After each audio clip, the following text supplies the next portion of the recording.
अच्युतं केशवं कृष्णदामोदरं रामनारायणं जानकीवल्लभम्।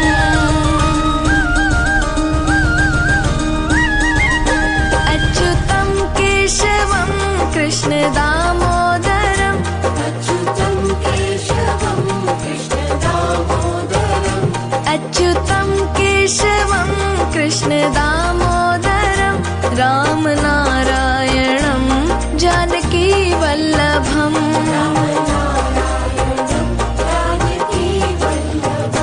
कौन कहते हैं भगवान आते नहीं, कौन कहते हैं भगवान आते नहीं, तुम मीरा के जैसे बुलाते नहीं, मीरा के जैसे बुलाते नहीं।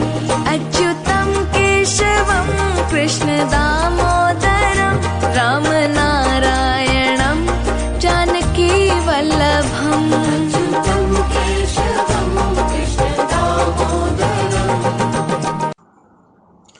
अस्सलाम वालेकुम व रहमतुल्लाहि व बरकातुहू to all dear group members of pure discussion group. आज हम वेलकम करते हैं, इस्तकबाल करते हैं अपने प्योर डिस्कशन ग्रुप में एक हिंदू सनातनी मेंबर ऑफ अवर ग्रुप मोहतरम जगपाल सिंह सांसी साहब का। और आज का मौजूद गुफ्तगू ये है कि कुछ दलाइल या कुछ सबूत हमें ऐसे पेश किए गए हैं जिससे ये प्रतीत या जाहिर होता है कि इस्लाम रिलीजन जो है वो एग्जैक्ट कॉपी किया गया है हिंदू सनातनी रिलीजन से। तो इस बात में कितनी सच्चाई है वो पोस्ट हम जगपाल सिंह भाई के सामने पेश कर रहे हैं और उनसे जानकारी चाहते हैं कि अगर ये सब हिंदुज़म में है तो ये क्या क्या है और हिंदुज़म में इन बातों को क्या कहा जाता है। बट सबसे पहले हमारी जगपाल सिंह सांसी साहब से ये रिक्वेस्ट है कि कुछ मेंबर्स ने सवाल किया था कि क्योंकि जगपाल सिंह साहब के साथ सिंह भी लगता है तो वो क्या सिख है। तो बहुत से मेंबर्स हमारे ग्रुप को ये समझते हैं कि जिसके साथ भी सिंह लगा हुआ वो सरदार या सिख ही हो सकते हैं। तो इस रिगार्डिंग भी सबसे पहले जगपाल सिंह जी बता दें और फिर बातचीत शुरू करें। धन्यवाद, थैंक यू, नमस्कार। जी अमीर फैसल भाई, जो आपने ये जो बात पूछी है ना, जो सिंह शब्द की शुरुआत कहाँ से हुई और सिंह शब्द कैसे प्रचलन में आया, तो सबसे पहले मैं बता दूं कि सिंह सिंह शब्द एक संस्कृत का शब्द है, संस्कृत भाषा का। और सिंह का मतलब होता है शेर या लायन। क्योंकि जो युद्ध का नेता होता है, जो सेनापति होता है या राजा होता है, उसको एक सम्मान के रूप में उसके पीछे उपाधि लगानी शुरू की थी। जैसे टाइटल एक उसको शेर भी बोलने के लिए भी नहीं, सिंह है, तो ये सिंह नाम उनके पीछे एक उपाधि थी। सिंह का मतलब संस्कृत में शेर होता है। और ऐसा नहीं है कि ये उपाधि अभी शुरू हुई है, धीरे धीरे इसका प्रचलन हुआ काफ़ी समय से। सबसे पहले जो इतिहास में सिंह शब्द आता है ना यूज करने का, तो वो आता है शाक्य सिंह के नाम से। जो शाक्य वंश था, जो शुद्धोधन राजा था महात्मा बुद्ध का, क्योंकि महात्मा बुद्ध का जो शाक्य वंश हुआ है वो भी इक्ष्वाकु वंश ही हुआ। जो क्षत्रियों का एक वंश था इक्ष्वाकु वंश, उसी के अंदर एक शाक्य जाति हुई है जिसको शाक्य वंश भी बोला जाता है। और वहाँ के उस राजा को शाक्य सिंह की भी उपाधि दी जाती है, शाक्य जाति का शेर। तो सबसे पुराना जो महात्मा बुद्ध के समय का जो सिंह नाम आता है, तो उस समय का लगभग 2500-3000 साल पहले। और उसके बाद इसी वंश में आगे चलकर इसकी शुरुआत हुई। लेकिन बाद में इसकी जो सही तरह अच्छी प्रकार शुरुआत का काम हुआ ना, क्योंकि सिंह शब्द पहले पुराणों के समय में और महाभारत के समय में ये यूज़ नहीं होता। उससे पहले क्षत्रिय या राजन्य ही यूज़ हुआ करता था टाइटल के नाम के साथ। लेकिन ये बाद में हुआ, जो मैंने बताया कि महात्मा बुद्ध के समय इस शब्द का यूज होना शुरू हो गया था। और उसके बाद ये जब धीरे धीरे आगे चला तो सही से प्रचलन में आया था। जो अपना ये क्षत्रप वंश का एक महाराजा हुए हैं, क्षत्रप वंश जो क्षत्रियों का एक वंश था, क्षत्रप वंश, उसका एक राजा हुआ है रुद्रदामा, उसका दूसरा लड़का था जिसने अपने नाम के साथ रुद्र सिंह लिखा। रुद्र सिंह की मेन शुरुआत उसके बाद यहाँ से होती है। रुद्र सिंह ये सेकंड सेंचुरी के आसपास की हिस्ट्री का है रुद्र सिंह। तो उसके बाद चलते चलते इस वंश में ही फिर दूसरा राजा भी हुआ था विश्व सिंह, ये भी क्षत्रिय था। उसके बाद सत्य सिंह, और इस प्रकार बहुत सारे शासक जो राजा अपने नाम के साथ ये सिंह टाइटल लगाने लगे, जब सारे क्षत्रिय ही थे सारे। तो उसके बाद फिर परमार, गोपाल, चौहान, बहुत सारे वंशों की तो बहुत बड़ी लिस्ट है लंबी, जो अपने नामों के साथ सिंह लगाते थे। 11वीं शताब्दी तक तो बहुत सारे ऐसे राजपूत या क्षत्रियों के राजा हुए हैं जो सिंह लगाने लगे। उसके बाद सिख पंथ की या सिख धर्म की अगर हम बात करें तो सिख धर्म में वो 16वीं या 17वीं शताब्दी में फिर गुरु नानक देव ने नहीं लगाते थे सिंह, गुरु अर्जन देव, गुरु रामदास और बहुत सारे जो गुरु थे सिखों के, वो भी नहीं लगाते थे। गुरु अर्जन देव को बाबा बंदा सिंह बहादुर बोला जाने लगा, उनके नाम के साथ सिंह लगाना शुरू हो गया। और इसी प्रकार फिर लास्ट में गुरु गोविंद सिंह, उन्होंने भी सिंह का टाइटल लगाया। और जो भी सिख बनते थे उनको अमृत चखा करके सिंह नाम दे दिया जाता था, अभी ये सिंह बन गया, अब शेर बन गया, अभी युद्ध के लिए तैयार है। तो ये इस टाइटल की हिस्ट्री है जो बहुत प्राचीन समय से, पुराने समय से चली आ रही है। बहुत धन्यवाद जगपाल सिंह भाई। सेकंड नंबर पे इन्होंने कुछ चांद और सितारा सा दिखा रखा है, और वो हिंदू सनातनी जो पिक्चर है उसमें भी लगभग वैसी ही पिक्चर बनी हुई है। इस रिगार्डिंग प्लीज जानकारी दें। Thank you. और जैसे उसे आगे चलें तो 6ठी शताब्दी में, 6th सेंचुरी में, जो साउथ में जो सोलंकी राजपूतों का जो वंश थे, वो 6ठी शताब्दी में वहाँ पे जय सिंह नाम के भी राजा हुए हैं।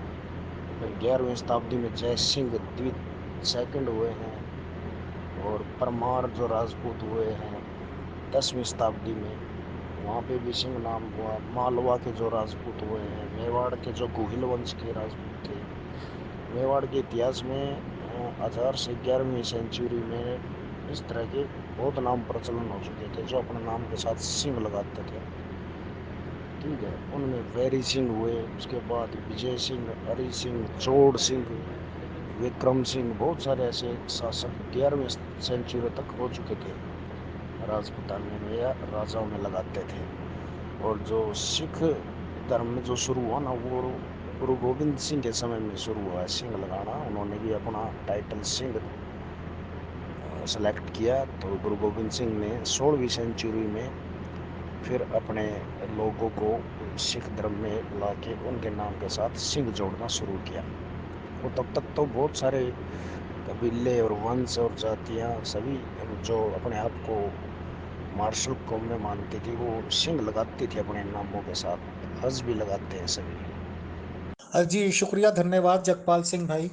ये पिक मैं लगा देता हूँ, पिक को मैंने मार्क कर दिया। इसमें सबसे पहले जो निशान दिखा रखा है, लेफ्ट में दिखा रखा है कि 7 चक्कर काटते हैं, वो भी कोई बिल्डिंग सी बनी हुई है। और इधर इस्लाम वालों ने या मुसलमानों ने अपनी बिल्डिंग दिखा रखी है, शायद काबा बोलते हैं उसको। तो उसके भी ये 7 चक्कर काटते हैं। तो पोस्ट भेजने वाले का मतलब ये है कि दोनों ने उसकी कॉपी वहाँ से की है। जो लेफ्ट में पिक्चर बनी हुई है जगपाल सिंह जी, वो क्या हिंदू सनातनी कोई चीज़ है, बिल्डिंग ये क्या है? अगर आपको जानकारी है तो प्लीज़ बताएं, शुक्रिया।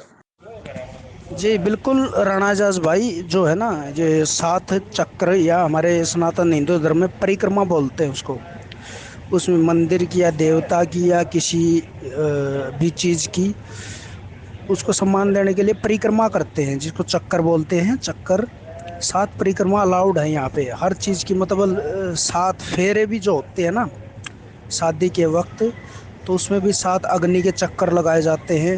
ये सनातन धर्म में पहले से ही है, 7 की संख्या में जो परिक्रमा लगाई जाती है, ये सनातन धर्म में होता है ये सब। तो उसी के हिसाब से ये जो परिक्रमा वाला सिस्टम है ये चला हुआ है। दूसरा, जो काबा का अगर हम देखें तो वहाँ पे जो लोग जाते हैं हज करने के लिए, तो बिना सिला हुआ एक कपड़ा, सफ़ेद कपड़ा अपने शरीर पे लपेट के जाते हैं। जैसे बिना सिला हुआ कपड़ा सनातन धर्म के लोग इस प्रकार की तीर्थ यात्रा में या कहीं भी जाते हैं वो यूज़ करते हैं। और दूसरा, सनातन धर्म में ऐसे तीर्थ स्थलों पर जाने के लिए मुंडन करवाया जाता है। पूरा शरीर या पूरे सिर के बाल उतरवाए जाते हैं, गंजा होकर के उसको मुंडन बोलते हैं।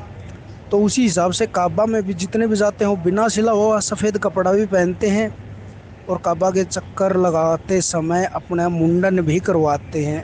अपने मतलब सिर के सारे बाल उतरवा के जाते हैं। तो ये सिमिलरिटी है इसमें, सनातन धर्म में ये पहले से ही है, इस्लाम में बाद में आया है। धन्यवाद धन्यवाद जगपाल सिंह भाई।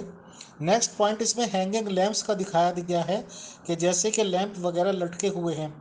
ये सनातनी साइड भी दिखा रखा है और इस्लामी साइड भी। इसका क्या मतलब बनता है भाई, प्लीज़ बताएं। लगा देना जी। अमीर फैसल भाई, जो ये चांद और उसकी बात की ना आपने, तो ये जो अलग टॉपिक हो जाएगा किसी दिन, मैं बता दूंगा इसके बारे में। रिसर्च कर मैं किया हुआ है इसका हिसाब किताब सारा। जो चांद की जो सिस्टम है ना, जो इस्लाम में है चांद का सिस्टम, हमारे यहाँ पे सभी प्रकार की चीज़ों को एक देवता के रूप में पूजा जाता है। जो नेचुरल चीज़ें हैं नेचर की, सूर्य देव है, अग्नि देव है, जल देवता है, उसी प्रकार चंद्र देव भी है जो चंद्रमा बोलते हैं, चांद का देवता बोलते हैं। तो इस्लाम का जो वर्ड है ना, ला ला है, ये अल्लाह बाद में जोड़ा गया है डिक्शनरियों में। ये डिक्शनरियों में ला शब्द है। ला शब्द का संबंध जो पैगंबर मोहम्मद साहब के पिताजी थे ना, वो ला के पुजारी थे, जिसका अब्दुल्लाह नाम था। अबद उल्लाह, इसकी अब अगर अरबी भाषा में आप उसको बांट करके देखोगे, अबद उल्लाह यानी सर्वेंट ऑफ ला। ये ला ही था जो इस्लाम में जो चंद्र देवता बोले, चंद्रमा देवता है, उसी का ही नाम है ये ला। और बाद में डिक्शनरी में चेंज करके इसका अल्लाह कर दिया। ठीक है। तो ला सूर्य की पूजा या चंद्र देव, आप कहीं भी मस्जिदों में देख लीजिए या कहीं भी देख लीजिए, हर एक मस्जिद के ऊपर चंद्रमा का निशान ज़रूर होगा, चांद का या अल्लाह का। तो चंद्रमा की पूजा ये तो कर रहे हैं, मस्जिद के अंदर ना रख रहे हो, मस्जिद के टॉप के शिखर पे तो अल्लाह को रख रहे हैं, चंद्रमा को। मोहम्मद साहब के पूर्वज भी, उनके बाप दादा भी उसी अल्लाह की चंद्रमा की पूजा कर रहे थे और आज भी कर रहे हैं। मस्जिदों के सबसे ऊपर निशान हर चीज़ का वो सूर्य चंद्रमा का ही है, ला का। तो वही ला है जो चंद्रमा है, जिसको सनातन हिंदू धर्म में चंद्रदेव बोला जाता है, उसकी ही पूजा करते हैं। और हमारी रिसर्च के हिसाब से जो इस्लाम का अल्लाह है ना, वो चंद्र देवता ही है। क्योंकि सनातन धर्म में जो है भगवान महादेव शिव शंकर को जो उसके माथे पर चांद है। जो इस्लाम में पैगंबर इस्लाम आने से पहले जहाँ पे वो पूजा हुआ करती, तो हुबल नाम का देवता था, हुबल, जिसको चंद्रमा का देवता भी बोलते थे। तो उसकी अगर आप जानकारी चाहोगे तो मैं बाद में दे दूंगा। वो हुबल नाम को महादेव के नाम से भी प्रचारित है, क्योंकि हुबल की पोस्चर, उसकी ऐसी तस्वीरें हैं पुराने समय की जो है, जिसमें सेम उनकी सारी कॉपी महादेव से मिलती है। महादेव के भी चंद्र पे ताज है, हुबल का जो देवता है उसके ऊपर भी चांद और चंद्रमा लिखा हुआ है। तो यही है चंद्रमा और चांद के होने की सिमिलरिटी हिंदू धर्म और इस्लाम में। जी अमीर फैसल साहब, ये जो लैंप है या दीपक है या जो अग्नि प्रज्वलित की जाती है सनातन धर्म में किसी भी देवता की पूजा के लिए, ये सनातन धर्म में तो आज तक भी होता है ये सब। इस्लाम में भी बहुत सारी जगहों पे, बहुत सारी मज़ारों पे, बहुत सारी दरगाहों पे ये सब लैंप, अग्नि की पूजा और देवता के आगे या अपने पीर फकीर के सामने ये सब चलता रहता है। उसके कारण ये सिमिलरिटी है सनातन धर्म और इस्लाम में। उसके अलावा भी ये जो आपने जो पिक्चर में जो ये मैसेज थे ना, जितने भी उनके बारे में पूछ रहे हो, तो मैं उन्हीं के बारे में बता रहा हूँ। अगर कोई इसके अलावा कभी पूछने का समय मिलेगा तो इसके बारे में मैं डिटेल से भी बताऊँगा। क्योंकि लैंप, दीपक या फिर अग्नि, इनको पूजा करने के लिए यूज़ करना हिंदू धर्म में है ऐड। और इस्लाम में भी है। बहुत सारे इस्लामिक साथी इसको इग्नोर कर देते हैं, नहीं मानते भी, ऐसा नहीं होता, एक दूसरे को काफिर बोलते हैं, उनकी अलग सोच है। उस हिसाब से जो ये लैंप या फिर दीपक का है, ये कार्रवाई सनातन धर्म और इस्लाम में भी आज तक भी होती है। जी जसपाल सिंह जी, बहुत धन्यवाद आपका।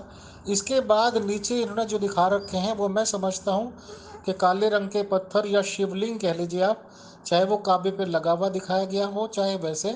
तो इसके रिगार्डिंग आप जानकारी दे दें कि दोनों तरफ ये एक ही चीज़ दिखाई दे रहे हैं, इस पे क्या कहना है आपका। और मैं समझता हूँ कि आज के लिए आपसे लास्ट क्वेश्चन हो जाएगा, क्योंकि आपसे बातचीत करके ये तो समझ में आ गया कि ये टॉपिक काफ़ी वास्ट है और एक एक चीज़ को, एक एक टॉपिक पे आपसे एक एक सेशन लेने की आवश्यकता है ताकि डिटेल से जानकारी मिल सके। तो प्लीज़ लास्ट पॉइंट आज का ये ले लीजिए कि शिवलिंग के बारे में क्या है। सनातनी धर्म साइट पे भी दिखा रखा है और इनकी सबसे मुक़द्दस जगह है काबा, काबे पे भी इन्होंने वही लगा रखा है। Thank you. जी अमीर फैसल भाई, जो शिवलिंग का आपने बताया ना मक्का मदीना में, मैंने पहले भी कहा था, जो हुबल देवता है या जो चंद्र देवता है उसको महादेव के नाम से ही पूजा जाता था अरब में पहले। महादेव के नीचे जो 3 देवियाँ थी उनकी, जो 3 देवियों को जो अरब के लोग मानते थे और पैगंबर मोहम्मद साहब के भी वंशज मानते थे, उनके पूर्वज भी मानते थे। तो महादेव के साथ जो ये शिवलिंग है, जो शिवलिंग का मतलब जो लोग बहुत सारे अलग गलत समझते हैं कि शिवलिंग पार्ट है, एक प्राइवेट पार्ट है, वो लोग जो जिनके दिमाग में जो बरान है वो उसी हिसाब से सोचेंगे। लेकिन सनातन धर्म में शिवलिंग का मतलब है शिव का लिंग, लिंग का मतलब प्रतीक, यानी उसका साइन, महादेव का साइन। उसको चाहे पत्थर के रूप में पूजे या किसी भी चीज़ में पूजे, वो शिवलिंग या महादेव का साइन बोला जाता है। तो इस्लाम वाले हैं जो वो मानते हैं कि जो ये काबा में जो पत्थर है, जो उसको शिवलिंग नहीं बोलते वो, क्योंकि उनको तो अलग एक अपनी आइडेंटिटी क्लियर करनी थी दुनिया के सामने। लेकिन इन सारे सिस्टमों के हिसाब से वहाँ पे जो देखा जाता है ना, जो शिवलिंग है जो वहाँ पे जो काबा में, जिसको वो जन्नत का आया हुआ पत्थर मानते हैं, तो वो महादेव का ही प्रतीक है। और मैं आज डिक्लेयर कर रहा हूँ, वास्तव में सभी सुन रहे होंगे हमारे साथी इस्लाम वाले भी, और सभी, एक दिन ये सच्चाई दुनिया के सामने आएगी और सच्चाई को पूरी दुनिया, जो पिछली सच्चाई उनके पूर्वजों की, उसको मानने की, आगे वाली छोड़ेगी। ये होगा, अरब में होगा, स्टार्टिंग हो चुकी है, अरब में ये सब होगा। पुरानी उनकी देवियां हैं उनको भी मानेंगे, पुराने उनके आइडल हैं उनको भी मानेंगे। समय सब कुछ करवा देता है, समय के अनुसार ही सब कुछ होता है। अरब में जो मक्का मदीना में जिस शिवलिंग को या जिस काबे के पत्थर को लोग जन्नत का पत्थर मानते हैं, वो जन्नत का पत्थर हिस्ट्री के हिसाब से, सिस्टम के हिसाब से महादेव के रूप का ही प्रतीक है। मक्केश्वर महादेव बोलते हैं उसको, जो मक्का में है। वो एक दिन सच्चाई सामने आएगी। और दूसरी एक और मैं बता दूं अमीर फैसल भाई, एक और मैं बता दूं, जहाँ महादेव होता है ना, उसके साथ जल, उसकी पूजा के लिए जल का यूज किया जाता, सभी जानते हैं। जो मैंने हुबल देवता बताया था अरब का, उसकी अगर आप फोटो देखेंगे, उस हुबल देवता की जो सबसे पुरानी फोटो, उसमें हुबल देवता के ऊपर जमजम का पानी गिरने लग रहा है। यानी वो जमजम का पानी उसके सिर पे गिरने लग रहा है, जैसे महादेव के ऊपर गंगा आती है उसकी जटाओं में, तो फिर वो धरती पे आती है। ऐसा ही सेम सिमिलरिटी हुबल जो नेता है, हुबल जो देवता है अरब का, प्राचीन समय का, उसके सिर पे भी जमजम नदी, जिसको आज आबे जमजम बोलते हैं सभी अरब वाले, वो उसको पवित्र मानते हैं, उसको लेके जाते हैं। जो महादेव होता है वहाँ पे, जहाँ कभी महादेव का शिवलिंग होता है और महादेव होता है, वहाँ पे गंगा या गंगा जल उसका रूप माना जाता है। इसी प्रकार वहाँ पे भी ये सब चल रहा है अभी सब कुछ, लेकिन उनके नाम चेंज है, उनका सब कुछ चेंज है, सिस्टम अपने हिसाब से कर रहे हैं। लेकिन प्रकृति और नेचर जब चाहेगी ना, पूरा सिस्टम क्लियर होगा और जो अपनी पुरानी हिस्ट्री, इतिहास और संस्कृति है, लोग पहचानेंगे, अपने सिस्टम की तरफ आगे बढ़ेंगे। जय माता दी, ओम नमः शिवाय। अस्सलाम वालेकुम वरहमतुल्लाहि वबरकातुहू to all dear group members of pure discussion group. आज जगपाल सिंह भाई को दावत दी गई और उनसे इस रिगार्डिंग जानकारी ली गई कि ये जो कहा जाता है या पिक्चर्स देखने में मिलती हैं कि सनातनी धर्म का ही कॉपी किया हुआ है इस्लाम रिलीजन। और आज ये साबित भी हो गया, जगपाल सिंह जी भाई ने काफ़ी दलीलों के साथ ये बात प्रूव भी की और इससे लगता है कि वही सब कुछ का इधर होना, तो जाहिर सी बात है कि एग्जैक्ट जानकारी मिलना है सनातनी लोगों की। और इस बात की प्रबल संभावना मिल जाती है अब कि हमने अपने काफ़ी बड़ों से बुज़ुर्गों से ये बातें सुनी हैं कि इस्लाम के प्रॉफिट मोहम्मद सल्लल्लाहु अलैहि वसल्लम साहब की शादी मक्का की सबसे रिच कपड़े की ताजिर लेडी खदीजा जी से हुई थी। और जाहिर सी बात है कि वो काफ़ी मालदार थीं और शुरू में उन्हीं के यहाँ इन्होंने सर्विस की है। तो उस दौरान उनके व्यापार के सिलसिले में इनका कई मुल्कों में या कई देशों में जाना हुआ। तो कहीं दमिश्क किसी नाम कंट्री है जिसे मुल्क शाम भी बोलते हैं, और शायद आजकल सीरिया नाम है उसका इंग्लिश में, तो वहाँ भी जाते थे। तो हमारे बड़ों से ये कहानी हमने सुनी है कि वहाँ पे सनातनी लोगों का काफ़ी आना जाना था, हिंदुस्तान के ऋषि मुनियों का भी। और वहाँ पे इनकी भेंट हुई थी मोहम्मद साहब की कुछ ऋषि आचार्य लोगों से, और उनसे सनातनी रिलीजन के बारे में काफ़ी जानकारी इन्होंने इकट्ठी की थी।